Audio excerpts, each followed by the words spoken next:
இன்றைக்கு திமுக என்ன கிட்னி திருடலாம். நீ யாருமே ஆஸ்பத்திரிக்கு போக முடியாதாட்டு இருக்குது. இந்த ஆட்சியில இது அரசாங்கம் இன்னைக்கு வெளியிட்டு இருக்குது, நாம வெளியிடல. இன்னைக்கு வந்திருக்குது அரசு குறிப்பு. இன்றைக்கு நாமக்கல் மாவட்டத்தில் கிட்னி திருடி இருக்காங்க. அந்த திருட்டு கும்பலை பிடிப்பதற்கு அரசாங்கமே ஒரு IAS அதிகாரி, மருத்துவத்துறை சேர்ந்த அதிகாரி நியமிக்கப்பட்டு அவர்கள் போய் சோதனை நடத்துறாங்க.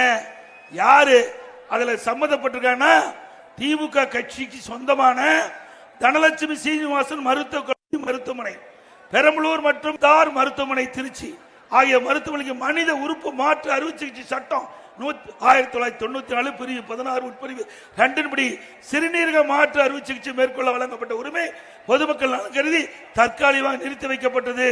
மருத்துவ மற்றும் ஊரக நலப்பணி இயக்குநர் அவர்களால் ஆணை வழங்கப்பட்டு அந்த மருத்துவமனை யாருக்கு சொந்தம்னா மணச்சநல்லூர் திமுக MLA கதிரவன் அவருடைய மருத்துவமனைங்க. ஏங்க இவரெல்லாம் நம்பி ஓட்டு போட்டு ஜெயிக்க வச்சா உடல் இருக்கிறதெல்லாம் பாட்டு பாட்டா கட் பண்ணி எடுத்துட்டு போயிருவாங்க. திமுக அரசாங்கம் கொடுக்கப்பட்ட அறிக்கை நாம சொல்லல. இப்படிப்பட்ட ஆட்சி தேவையா?